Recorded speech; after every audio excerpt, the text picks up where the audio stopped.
What's up, adventurers? My brother and I rode 2 up on his 1150 GS to Muir Woods during my visit and spent a day hiking around the park and partially in the Mount Tamalpais area. While we hiked, I fully expected to see an Ewok in the wild, considering Star Wars Episode 6 had scenes from Endor shot in these woods. It was really cool to see some of these 100 to 1,000-year-old trees still standing and preserved.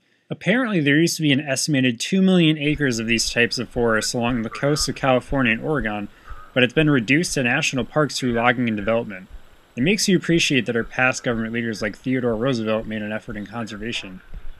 Muir Woods, being a national park, meant that there were lots of boardwalks and heavily packed walkways around the visitor center, while hiking further into the park turned into real trails. I couldn't help but notice the sheer volume of people visiting on a weekday, and that can be very annoying for a nature-loving introvert like me. However, Greg and I hiked away from the masses and saw some good climbing up to Mountain Theater.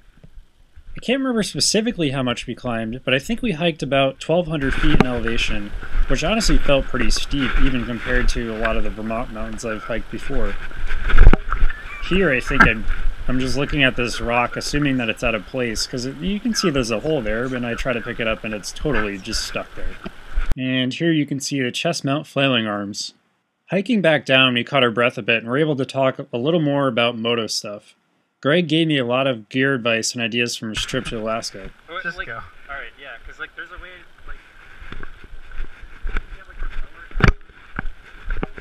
Have you invested in Beard Pro stock?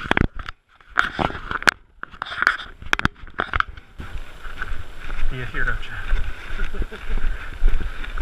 We were able to catch our breath on the way down and talk about moto stuff.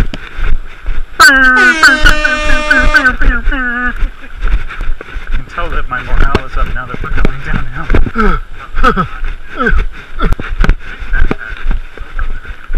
Yeah, it's an awesome backpack. Like, you use it for everything, and you can it's amazing how much you can stuff in it, and yet it doesn't look that. And then you can roll stuff up on the outside, and then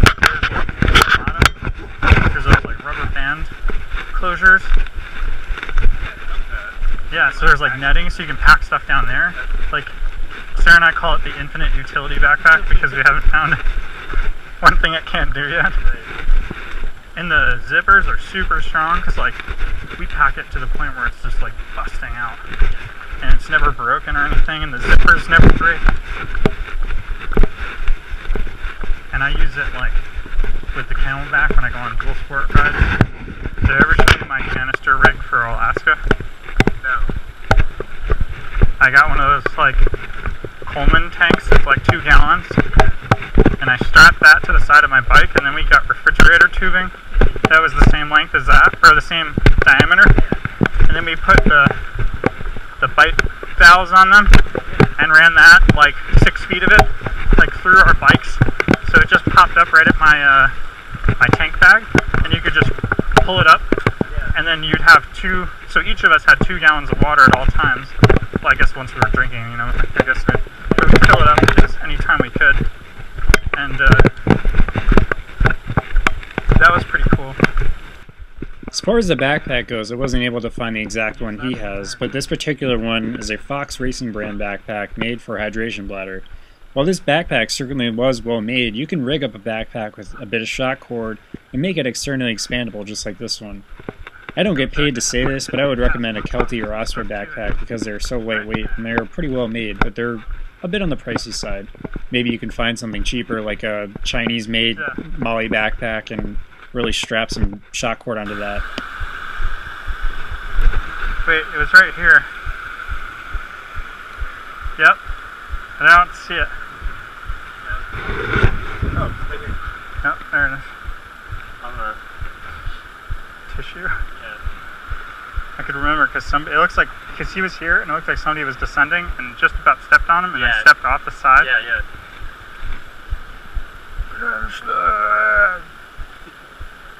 To be honest, I thought what it did is give you another removable battery, but it's not. It's a sealed battery, and you have to charge it separately. There's no way in hell I'm going to let them throw that out either.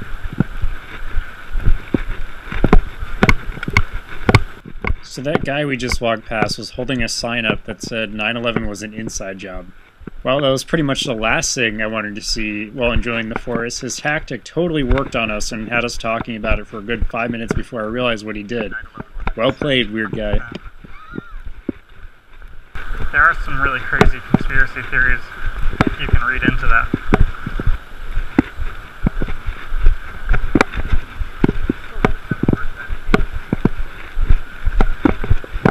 This is pretty much the end of the hike, and you can tell by the amount of people that are showing up now. Thanks for joining my brother and I on our hike, and expect to see more motorcycling in the next video of this series.